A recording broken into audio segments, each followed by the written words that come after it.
এইচএসসির form পূরণ শুরু ২ March. সর্বোচ্চ ফি ২,৭৮৫ টাকা। চলতি বছরের ২৬শে জুন থেকে শুরু হতে যাওয়া এইচএসসি ও সমমান পরীক্ষার ফরম পূরণ শুরু হবে আগামী ২ মার্চ থেকে।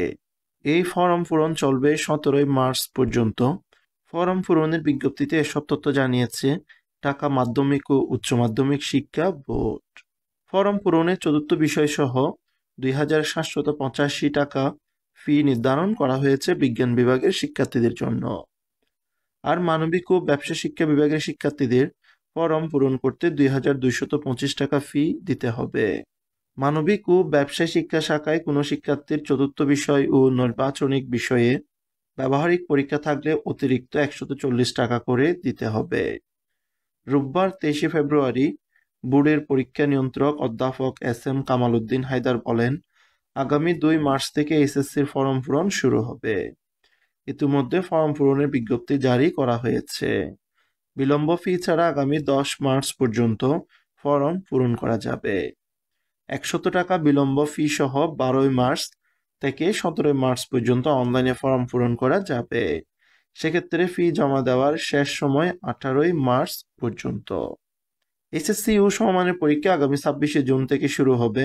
তৃতীয় পরীক্ষা চলবে ১০ আগস্ট পর্যন্ত। ১১ আগস্ট থেকে ২৮ আগস্ট পর্যন্ত চলবে ব্যবহারিক পরীক্ষা।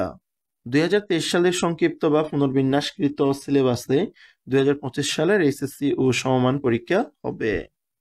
সব বিষয়ে পূর্ণ নম্বরে ও পূর্ণ সময়ে এই পরীক্ষা আয়োজন করা হবে। ফরম পূরণের বিজ্ঞপ্তিতে বলা হয়েছে, কেবল বৈধ রেজিস্ট্রেশনধারী ও নির্বাচনী পরীক্ষায় উত্তীর্ণ শিক্ষার্থীরা এইচএসসির ফরম পূরণ করতে পারবে। তবে কোনো পরীক্ষার্থী তার নিয়ন্ত্রণ বহির্ভূত কোনো কারণ বা শারীরিক অসুস্থতার কারণে নির্বাচনী পরীক্ষায় অংশ না নিলে অথবা নির্বাচনী পরীক্ষায় অনুত্তীর্ণ হলে সংশ্লিষ্ট পরীক্ষার্থীর অভিভাবকের লিখিত আবেদন ও পরীক্ষার্থীর প্রাক নির্বাচনী পরীক্ষার সন্তোষজনক ফলের ভিত্তিতে পরীক্ষার ফরম পূরণ করতে পারবে। আগামী ২৭ ফেব্রুয়ারির মধ্যে নির্বাচনী পরীক্ষার ফল প্রকাশ করবে কলেজগুলো।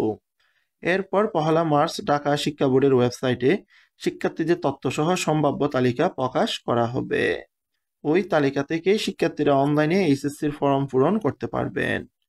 বিজ্ঞপ্তিতে জানানো হয়েছে, শিক্ষা প্রতিষ্ঠানগুলো এইচএসসি পরীক্ষার্থীদের জন্য মডেল টেস্ট নিতে পারবে, তবে তা পরীক্ষার্থীদের জন্য বাধ্যতামূলক নয় এবং এর জন্য অতিরিক্ত ফি আদায় করা যাবে না।